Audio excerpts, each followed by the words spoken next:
here and welcome to the 2016 and 17 school year with our district. I hope that the school year is going well for you so far. We are moving forward with our instructional coach initiative in our district. This means that teachers and instructional coaches are going to continue to build supportive relationships in addition to increasing teacher learning, effectiveness, and student achievement. The way this is going to happen is through purposeful feedback between teachers and instructional coaches. Welcome, Ms. Jones. You've been teaching in our district for just over 2 years, correct? Yes, that's correct. Ms. Jones, can you tell me how important it is for you to trust the person that is giving you feedback on your instruction? Well, it is very important for me to trust the person providing me with feedback on my instruction. Trust is important because I want to know for sure that my work is being observed from an unbiased point of view. If the observer is biased, then I have to second guess the feedback that I'm giving. Also, the observer is supposed to support the teacher. Just as students need to trust the educators, adult educators also need to trust their teachers too. Good point. We know that trust is needed between teachers and students in order for student achievement. In the same way, trust is also needed between instructional coaches and teachers. I'm going to speak with you today about ways that instructional coaches and teachers build rapport and trust with one another. 2 strategies that build trust between an instructional coach and teaching staff are making professional development sessions more inclusive and creating a safe space for risk-taking and learning. Making professional development sessions more inclusive. The more staff that are participating, the better. Administrators, teachers from various content areas and grade levels and support staff will gain something from observing a variety of classrooms and contributing to cross-pollination of ideas. Ms. Jones, what are your thoughts on making your professional development sessions more inclusive? My thoughts are that more people participate in a professional development sessions. However, the group should not be too large. Grouping teachers together because they are similar instructional practices is a wise decision. It also allows teachers to work as a collaborative group to improve their practices. Also, grouping teachers together that have different teaching practices on the same skill is also helpful.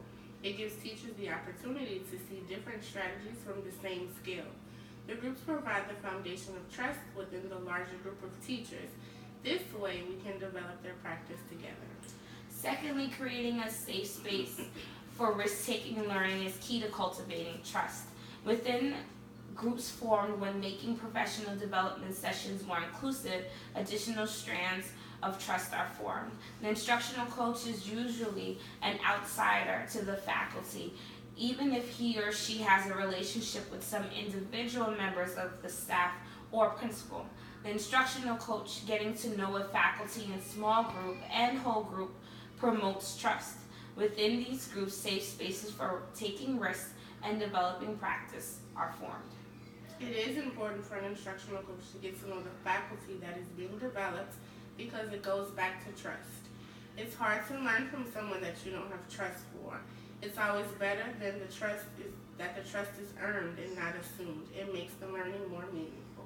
It is important that everyone understands the role of an instructional coach. The coach-teacher relationship is lateral, not hierarchical, akin to dance partners who respond in kind to movements of the other person.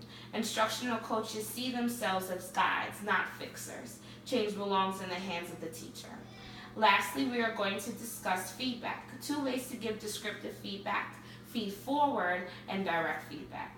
Feed-forward is a concept that focuses on what a teacher can do better in the future rather than reflecting on past lessons and observations. Feed-forward looks beyond what is in favor of what can be. With feedback, all the ideas for improvement come from the employer. With feed-forward, those ideas come from the very person being asked to change, increasing the odds that the change will occur. The feed-forward has more to do with mindset. It is a growth mindset that encourages teachers to look for opportunities in the future when they can make changes. The second way to give feedback is direct feedback. Direct feedback comes from an observation. This happens when an instructional coach has been working with a teacher to improve their practice. The direct feedback does give actionable steps for improving practice. Today we have discussed 2 ways for instructional coaches to build trust with teaching faculty and 2 ways for instructional coaches to deliver feedback. Thanks for watching.